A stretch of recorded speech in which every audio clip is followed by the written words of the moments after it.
ఇవాల్టి టాపిక్ వచ్చేసి leprosy. So లెప్రసీకి ఇంకో నేమ్ హ్యాన్సన్ డిసీజ్ అంటారు. So leprosy it is a chronic disease. It is caused by A bacteria వల్ల. So ఆ bacteria name వచ్చేసి ఎం leprae. So ఏమి ఇండికేట్ చేస్తుందంటే మైకోబాక్టీరియం లెప్రే ఇండికేట్ చేస్తుంది. So leprosy it is a chronic disease. It is caused by A type of bacteria which is known as M leprae. So leprosy వచ్చేసి chronic. So first ఇది slowly progressive disease అనమాట. So slowly progressive నుంచి infection కాస్త ఎక్కువ అయ్యి chronic డిసీజ్గా మారుతుంది. And A organ ఎక్కువగా damage అవుతుందంటే మాయిస్ట్ ఏరియాస్ డ్యామేజ్ అవుతాయి, like skin, mouth, respiration tract, I, lymph nodes, testis and nerves.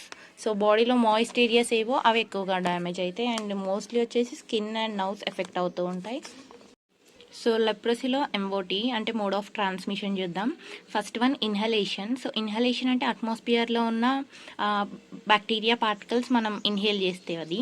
And second one వచ్చేసి ఇనాక్యులేషన్. సో ఇనాక్యులేషన్ అంటే ఏదైనా బ్యాక్టీరియా కానీ వైరస్ని కానీ పేషెంట్లోకి ఇంట్రడ్యూస్ చేయడం, లైక్ వ్యాక్సినేషన్ ద్వారా అలా ఇంట్రడ్యూస్ చేస్తారు పేషెంట్కి. And next direct contact. So leprosy already cause అయిన పేషెంట్ని మనం వాళ్ళతో కాంటాక్ట్లో ఉన్నా కూడా జరుగుతుంది. అండ్ ఫోర్త్ వన్ వచ్చేసి మెటర్నో ఫీటల్ ట్రాన్స్మిషన్, లైక్ మదర్కి ఉంటే అండ్ ఫీటస్కి ట్రాన్స్మిట్ అవుతుంది.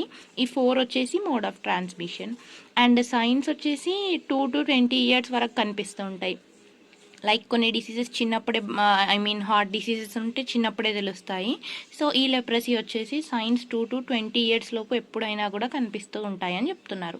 సో ఇది లెప్రసీ యొక్క మార్ఫాలజీ అన్నమాట. ఇప్పుడు క్లాసిఫికేషన్ చూద్దాం. So according to the Ridley and Jopling 1996. So వీళ్ళు సైంటిస్ట్ అనమాట. Based on the immune resistance of host. So ఇక్కడ వీళ్ళు మెన్షన్ చేశారు. సో హోస్ట్ యొక్క ఇమ్యూన్ని బట్టి అండ్ లెప్రసీ వచ్చేసి కొన్ని టైప్స్గా డివైడ్ అయ్యిందని. సో ఆ టైప్స్ వచ్చేసి మొత్తం 5 types అంట. So first TT, tuberculoid leprosy. Second one వచ్చేసి border line tuberculoid. Third one వచ్చేసి BB, so border line leprosy. Fourth one వచ్చేసి border line lepromatous. Fifth one వచ్చేసి లెప్రోమాటస్ లెప్రసీ.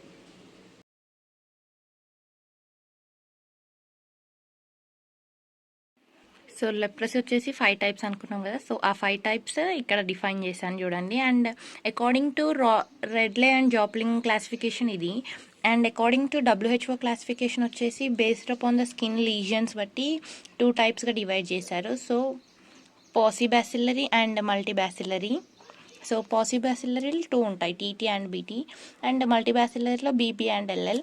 సో ఇవి స్కిన్ మీద 5 కన్నా తక్కువగా ఉంటే అది పాసిబ్యాసిల్లరీ అని డిటెక్ట్ చేశారు. అండ్ 6 కన్నా అబోవ్ ఉంటే అది మల్టీబ్యాసిల్లరీ అని చెప్తున్నారు.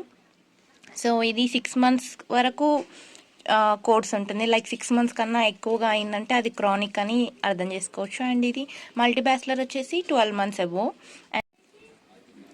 సో ఇవి రెండు వచ్చేసి ట్రీట్మెంట్ అనమాట ఇక్కడ. అండ్ నెక్స్ట్ ఇది అఫెక్టెడ్ పార్ట్. సో ఫస్ట్ రావాలి. So not skin smear.